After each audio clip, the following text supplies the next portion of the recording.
के कर्तव्य, बारीकियों से क्या क्या विशेष प्रकरण हो सकते हैं, मतपत्र, लेखा, इन सब के बारे में जानकारी दी और मुझे आशा है कि आपने ध्यान से इस जानकारी को सुना।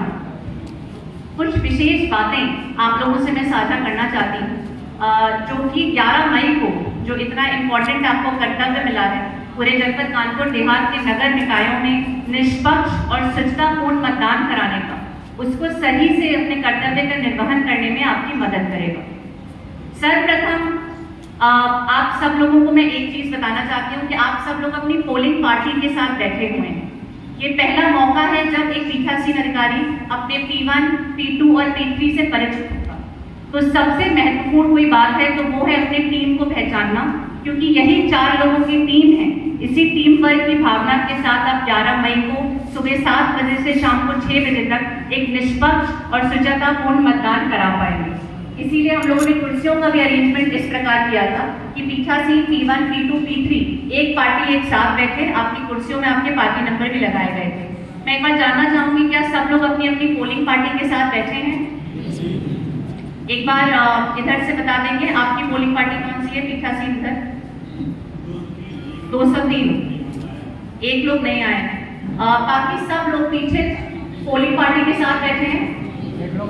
जो लोग नहीं आए हैं उनका अटेंडेंस हमने लिया होगा, उनका रिप्लेसमेंट या उनके खिलाफ जो भी कार्रवाई होनी है वो हम करेंगे। पर जिनकी पार्टियां कंप्लीट हैं वो अपने पीठासीन का दायित्व है कि अपने P1, P2 और P3 का मोबाइल नंबर ले ले, आपस में जान पहचान कर ले, आपस में एक दूसरे को समझ लें। क्योंकि देखिए याद रखिए जो 11 मई को मतदान है, पीठासीन अधिकारी की हैंडबुक जो आपके हाथ में है, अच्छा सभी पीठासीन लोगों को अपनी हैंडबुक मिल गई है, जो एक किताब आपको गुलाबी रंग की मिली है। कोई ऐसा है जिसको ना मिली हो? ठीक है, तो ये जो किताब आपके हाथ में है, यही किताब अगले 4-5 दिनों तक आपकी गीता, बाइबल, कुरान होने वाली है। और मेरा आपसे विशेष अनुरोध रहेगा कि इस किताब की एक एक पंक्ति, एक एक शब्द को अच्छे से पढ़ लें। अगर आज पढ़ लेंगे तो 11 मई को उतना ही सुकून में आप मतदान करा पाएंगे, क्योंकि बहुत तरह के लिफाफे हैं, बहुत तरह के प्रारूप हैं। जैसे एग्जाम के लिए हम पढ़ाई करते हैं उसी तरह की पढ़ाई है, तो कंफ्यूजन हो सकता है। तो एग्जाम की तरह एक रात पहले के लिए मत छोड़िए और अभी जो समय आपको दिया गया है उस समय इस किताब को एक बार पढ़ लीजिए। मेरा अनुरोध रहेगा इस किताब का पेज नंबर 95 एक बार अगर आप खोलेंगे तो उसमें 27 पॉइंट दिए गए हैं समरी वाले। उसमें पेज नंबर 95 में 27 बिंदुओं की एक मार्गदर्शिका है जो पूरे किताब का एक तरह से कुंजी है, एक तरह से निचोड़ है।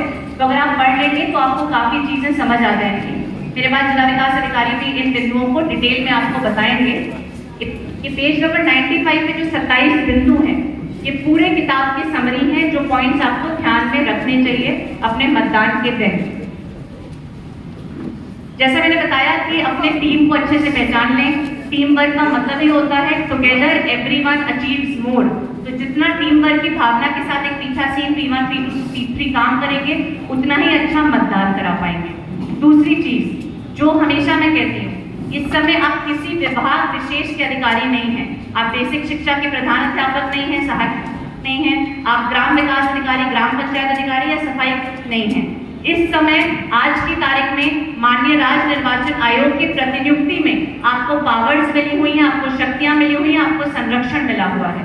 तो इस समय सीधे माननीय राज्य निर्वाचन आयोग के संरक्षण में आप काम कर रहे हैं। इसीलिए बिल्कुल निडर होकर, निष्पक्ष भाव के साथ, विदाउट एनी फियर और फेवर आपको मतदान कराना है।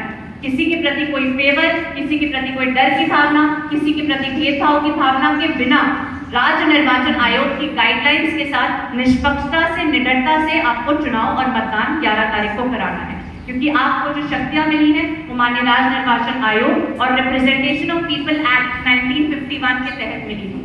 तो ये आप सबको बहुत स्पष्ट से आपके ड्यूटी ऑर्डर्स में भी लिखा हुआ है।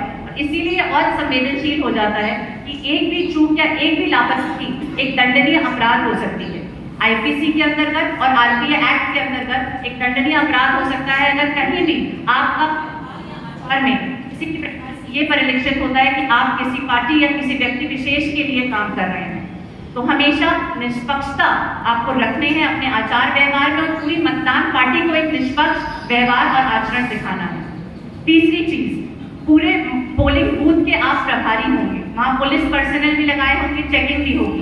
परंतु आपने देखा होगा प्रथम चरण में भी कई बार ऐसे प्रकरण हुए हैं लगेगी कि कोई शरारती तत्व मोबाइल लेकर आ गए, बैलेट बॉक्स के अंदर फोटो खींचने लगे, पानी की बोतल लाया, पानी की बोतल डाल दी, पानी डाल दी, तो आपको 24 घंटे मतलब जितने देर आप अपने बूथ में हैं, आपको बहुत चौकन्ना रहना है। अपनी आंख कान खुले रखे, कोई शरारती तत्व लग रहा है कि मोबाइल छुपा के ला रहा है या पानी की बोतल ला रहा है या कोई भी ऐसी चीज ला रहा है जिससे आपकी मतदान प्रक्रिया दूषित हो सके, तो उसके प्रति एकदम अलर्ट रहिए और पुलिस वालों को भी आप गाइड करते रहिए कि अच्छे से चेकिंग हो, किसी तरह का कोई शरारती तत्व या अनअधिकृत व्यक्ति आप आपके मतदान प्रक्रिया को दूषित ना करे। ठीक बात है।